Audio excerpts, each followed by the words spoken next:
Il y a plus de 10 ans, j'étais tombé sur une image qui m'avait mis grave mal. Une femme corbeau perchée sur un arbre. Peut-être que ça vous parle pas forcément, que vous trouvez pas ça spécialement malsain, mais à l'époque, le petit moi de l'époque avait trouvé l'image hyper bizarre, mais aussi hyper fascinante. C'était mon premier contact avec les œuvres de Junji Ito, et aussi le point de départ de ma fascination de l'horreur en général. Et depuis, j'ai creusé sur des sites de scan anglais bizarres de l'époque, avec des pubs de cul qui popaient quand tu cliquais à côté. Vous les connaissez ces sites-là, j'en suis sûr. Mais c'est comme ça que j'ai pu lire l'histoire de cette femme corbeau, nommée Blackbird, l'oiseau noir en français. Et l'histoire commence quand Kume, un ornithologue, entend un homme appeler à l'aide dans les bois.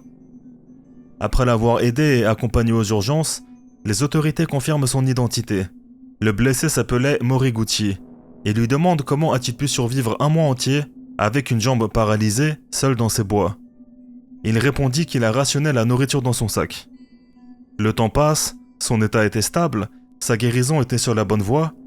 Kume restait même souvent à son chevet, comptant pour lui, disant même que son histoire ferait la une des journaux. Sauf que Moriguchi tremblait. Il le suppliait de rester pour la nuit. Et c'est là que toute l'horreur a commencé.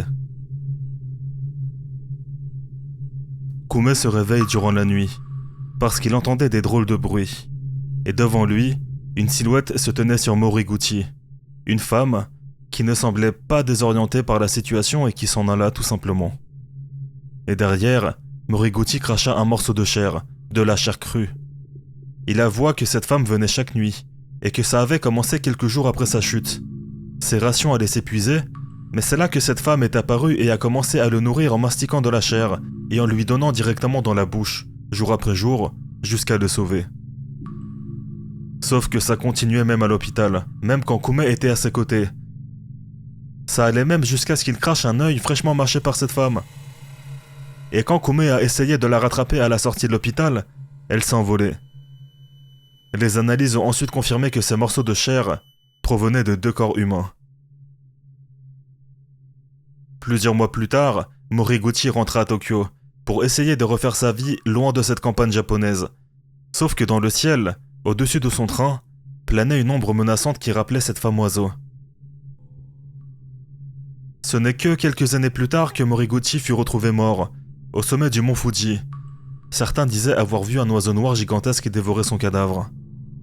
Et quand le manga revient de nouveau vers Kume et son activité d'ornithologue, cette fois c'est lui qui rencontra directement cette femme oiseau, se cassa la jambe dans la panique, et ce fut à son tour d'être nourri de la même façon que l'a été Moriguchi.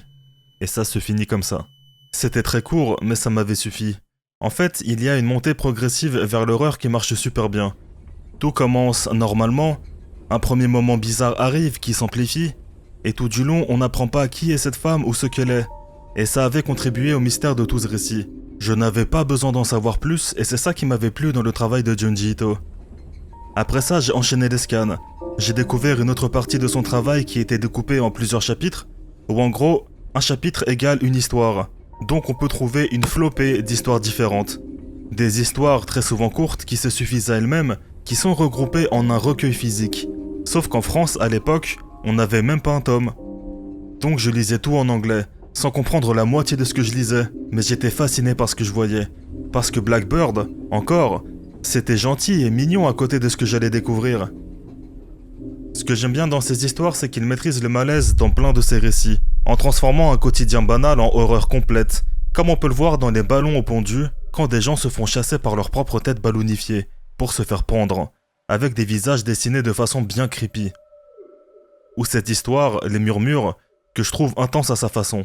On y suit une jeune femme atteinte d'une étrange maladie mentale qui la pousse à trop réfléchir. Je dois me sentir joyeuse, triste, en colère, souffrante. Me lever, aller courir, je dois cligner des yeux là, m'asseoir, faire une sieste, me reposer. Jusqu'à ce que son père embauche une femme pour s'occuper de son cas. Elle était complètement dévouée à la jeune fille malade. Et au fil des pages, tu voyais son état se dégrader, jusqu'à devenir pour nous, lecteurs, complètement étrange.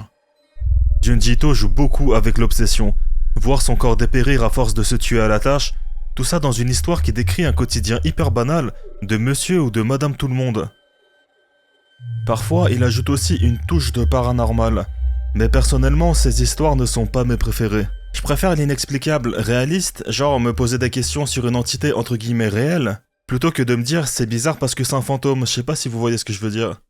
En tout cas, il y a des histoires pour tous les goûts, ou le dégoût.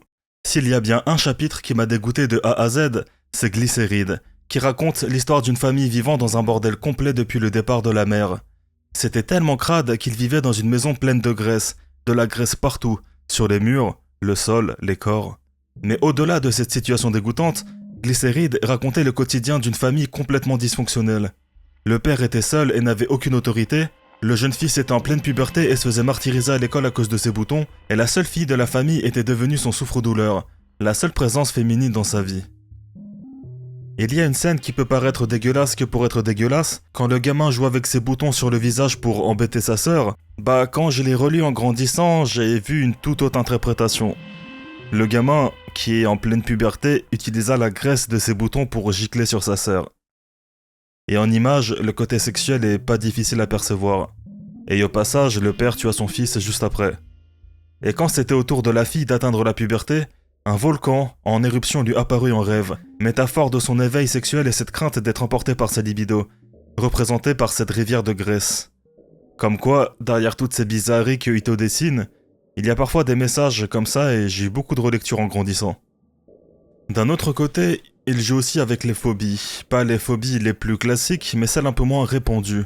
Comme la trypophobie, la peur des trous, l'agoraphobie, la claustrophobie, mais surtout ce qui ressort souvent c'est la dysmorphophobie, ou plus communément appelée le body horror.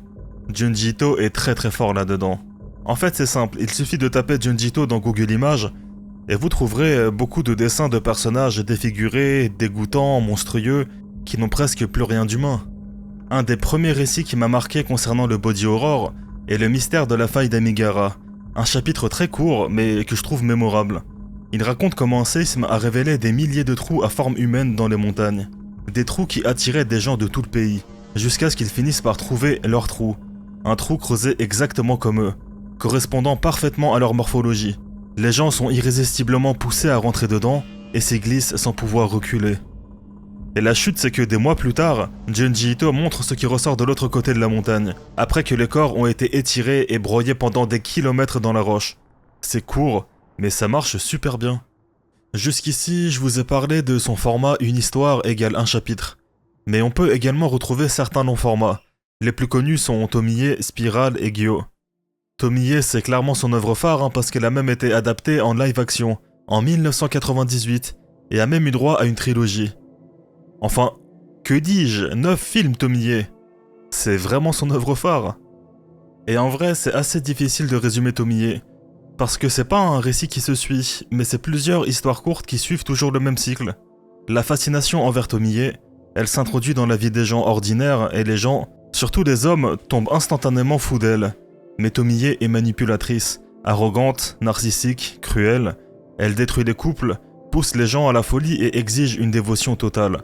Et c'est cette obsession qui pousse ses prétendants aux pires atrocités. Ils finissent toujours par la tuer et la découper en morceaux.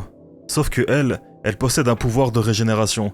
Chaque morceau de son corps finit par devenir une nouvelle Tomie, prête à recommencer ce cycle ailleurs. Et au-delà du contexte gore, Junji Ito raconte avant tout la toxicité du regard masculin. Parce que les hommes ne s'intéressent pas à Tomie, ils ne voient que son physique, ils sont hypnotisés par sa beauté. Et dans la vraie vie, quand un homme réalise qu'une femme qu'il a idéalisée a ses défauts ou refuse de lui appartenir, ça crée une grosse frustration que Junji Ito exagère à fond, dans le gore. Plus les hommes essaient de la posséder et de la détruire, plus elle se multiplie et les rend fous. J'ai aussi envie de vous parler de Gyo et de Spiral, qui sont pour moi tout aussi emblématiques. Surtout que Spiral a eu droit à une adaptation animée en 2025, qui a ses hauts et ses bas, enfin surtout des bas, mais je vais y revenir. Mais Gyo, je le trouve plutôt unique en son genre, parce qu'il mélange un peu tout ce que fait Ito, en plus d'introduire des poissons / insectes qui sont absolument affreux. Des poissons avec des pattes. Imaginez un peu l'horreur dans la vraie vie, ou des requins c'est encore pire, ou des calmars. Et je vous spoil pas la suite du manga, mais c'est quelque chose de bien dégueulasse. Et je me suis demandé, tiens, que se passe-t-il dans la tête d'un homme capable de pondre de telles histoires? Je me suis un peu intéressé à la vie de Junji Ito, et en vrai, c'est un mec très chouette. Déjà, Junji Ito possède une 50aine d'années à son actif. Il est très poli, souriant, et c'est limite le genre de gars qui s'excuse avant de te montrer un dessin d'une femme découpée. Et le plus drôle, c'est qu'il est lui-même facile à effrayer. Il y a un oncle de la famille qui a déclaré en regardant mes dessins « C'est marrant, Junji, à quel point tes personnages féminins ressemblent à tes sœurs. » C'est juste un gars normal en fait. Mais alors d'où lui vient cet attrait pour l'horreur et toute cette inspiration pour écrire et dessiner ses histoires? La réponse se trouve dans son ancien travail. Avant d'être un mangaka à temps plein, Junji Ito était prothésiste dentaire. Pendant des années, son quotidien consistait à manipuler des moules de mâchoire, des fausses dents, à poncer de la matière organique et à étudier l'anatomie de la bouche de très très près. Et quand tu sais ça, tu comprends pourquoi il est si fort pour dessiner des détails anatomiques, les gencives rétractées, les dents tordues, et quand tu regardes bien, c'est vrai que les dents reviennent très souvent dans ses horreurs. J'aimerais maintenant parler des adaptations. J'ai un peu commencé à en parler avec les différents films et l'anime Spirale, mais en toute franchise, les animés ne valent rien à côté du manga papier. Ça a commencé par Gyo en 2012, et je l'ai regardé pour l'occasion. Et en vrai, celui-là, il est plutôt bien. Faut juste me dire pourquoi l'héros devient une héroïne, et à part quelques plans en CGI qui sont moyens, mais déjà mieux fait que l'ours dans Golden Kamuy, j'ai trouvé ce film d'animation complètement ok.